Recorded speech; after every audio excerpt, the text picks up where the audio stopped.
Hi folks, here's your host Ayushi Asthana. So in the previous video I have talked the right way to attempt a mock. After that video I had been asked by a lot of aspirants कि मैं analysis कैसे करती थी. So इस video में आज हम mock के एनालिसिस के बारे में बात करने वाले हैं बिकॉज सो दैट आपको मॉक का आउटपुट मैक्सिमम मिल सके. और ऐसी ही कई सारी बातें प्रिपरेशन जर्नी से रिलेटेड बहुत सारी डिफ़िकल्टीज़ हमें आती हैं, तो उनके बारे में हम इस चैनल पे बात करेंगे, उन्हें रिजॉल्व करेंगे. If you have not subscribe the channel yet, do subscribe it. Without further ado let's go to the today's topic. So मैं एनालिसिस कैसे करती थी. सबसे पहले तो जो हमें चीज़ याद रखनी है वो है कई सारे एस्पिरेंट्स मॉक मॉर्निंग में देते हैं, शाम को उसका एनालिसिस करते हैं, या कुछ तो आज मॉक देते हैं कल एनालिसिस करते हैं. ये नहीं करना है. आप बिग नो टू दिस. करना क्या है, as soon as you submit your mock you should after taking a rest for 5 minutes और 10 minutes you should start analysing the mock. ऐसा मैं क्यों कह रही हूँ, बिकॉज कुछ क्वेश्चंस जब हम मॉक दे रहे होते हैं, कुछ क्वेश्चंस ऐसे होते हैं जिन्हें हम स्किप कर देते हैं. कई बार हम स्किप इसलिए कर देते हैं या तो हमें वो क्वेश्चन समझ में नहीं आया होता या हमें वो टॉपिक ही नहीं पता होता. तो ये सारी बातें हमारे माइंड में फ्रेश होती हैं when we start analysing the mock just after submitting the mock. लेकिन अगर हम शाम को या नेक्स्ट डे इसका एनालिसिस करेंगे तो इतनी सारी बातें हमारे माइंड में फ्रेश होंगी नहीं, और एनालिसिस के टाइम पे हम ये बातों को कैसे डील कर पाएंगे. What is analysis. हमें जो भी दिक्कतें मॉक के टाइम पर आई थी हम उन्हीं का तो एनालिसिस करने के लिए बैठे हैं ना. इसलिए just after submitting the mock you should analyse the mock. अब बात करते हैं इंग्लिश सेक्शन से. अगर इंग्लिश सेक्शन में आपके क्वेश्चन सही हैं, आपको उस पर ज़्यादा टाइम नहीं देना है. Just go to the next question. गलत हुआ है, पैसेज में गलत हुआ है अगर, तो मॉक में सोल्यूशन में लिखा रहता है ये वाला क्वेश्चन पैराग्राफ 1 से है या पैराग्राफ 2 से है. Go to that paragraph, read it again. समझिए कि आपने ड्यूरिंग द मॉक इस पैराग्राफ को कैसे अंडरस्टैंड किया, तो यहाँ पे इसका मतलब क्या है, कहाँ आपको गलती आई थी समझने में. ओके तो और क्वेश्चंस कई बार डायरेक्ट होते हैं, कई बार इनडायरेक्ट होते हैं, इन्फरेंस बेस्ड होते हैं, तो उसमें हमें ज़्यादा अच्छे से समझना होता है पैसेज को. तो आप एनालिसिस के टाइम पे 2 से 3 बार उस पैसेज को पढ़िए अगर दिक्कत आई थी आपको पैसेज में, और समझिए कि आपने उस टाइम क्या समझा था और यहाँ पे इसका क्या मतलब है.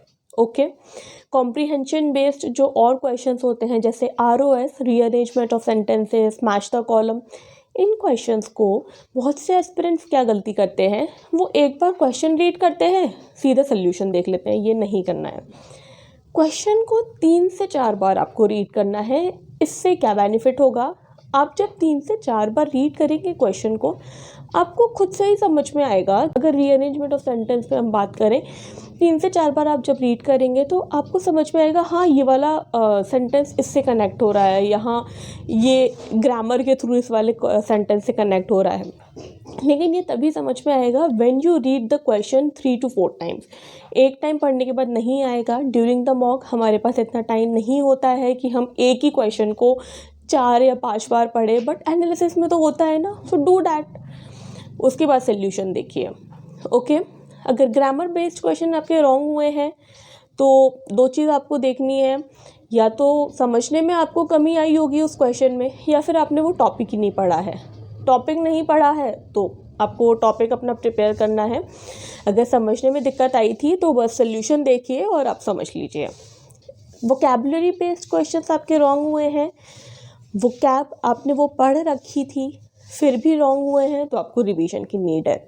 अगर वो वर्ड ही आपके लिए नया था, अपने वोकैब रजिस्टर में उसे नोट करिए with antonym and synonym the way I have told you to make your register. I am saying that you have made your register by now.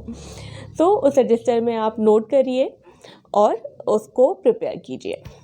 So, if you have not watched that video of mine where I have shared with you how you can build your vocab or how you can make your vocab stronger, so do watch that video as well. Now come to points. अगर आपका points में question गलत हुआ है तो सबसे पहले तो देखिए समझने में मिस्टेक हुई थी या फिर आपने वो टॉपिक ही प्रिपेयर नहीं किया है. टॉपिक नहीं प्रिपेयर हुआ है तो आपको वो टॉपिक अच्छे से प्रिपेयर करना है. समझने में गलती हुई थी, समझने में गलती हुई थी, तो पहले खुद से उस क्वेश्चन को समझने का ट्राई करना है आपको। आपके नोट्स अगर प्रिपेयर हैं तो उन नोट्स में देखना है। After this you should see the solution given in the mock के सोल्यूशन को आपको फॉलो बिल्कुल नहीं करना है, क्योंकि वो वहाँ पर आपको समझाने के लिए स्टेप बाय स्टेप दिया होता है, वो बहुत लेंदी होता है। आपको सिर्फ उसको एज अ रेफरेंस देखना है, ओके। एंड अगर आपकी DI रॉन्ग हुई थी ड्यूरिंग द मॉक, तो उस DI पे आपको अच्छा खासा टाइम देना है ड्यूरिंग द एनालिसिस। आपको समझना है इस DI में क्या पूछा गया था, आपने कहाँ कहाँ मिस्टेक करी थी, उसको सॉल्व करने का आपको ट्राई करना है without seeing the solution first. आपको उसका सोल्यूशन फॉलो नहीं करना है, just take that solution as a reference point, because वो solution step by step given होता है। अगर आप उसको फॉलो करेंगे तो आपकी स्पीड कम तो बिल्कुल नहीं होगी, बढ़ जाएगी। तो just take that solution as a reference and go ahead. Simplification के क्वेश्चंस गलत हुए हैं, इनइक्वालिटीज़, नंबर सीरीज, ये सारे क्वेश्चंस आप सोल्यूशन देख के अपने सही कर सकते हैं। Come to reasoning.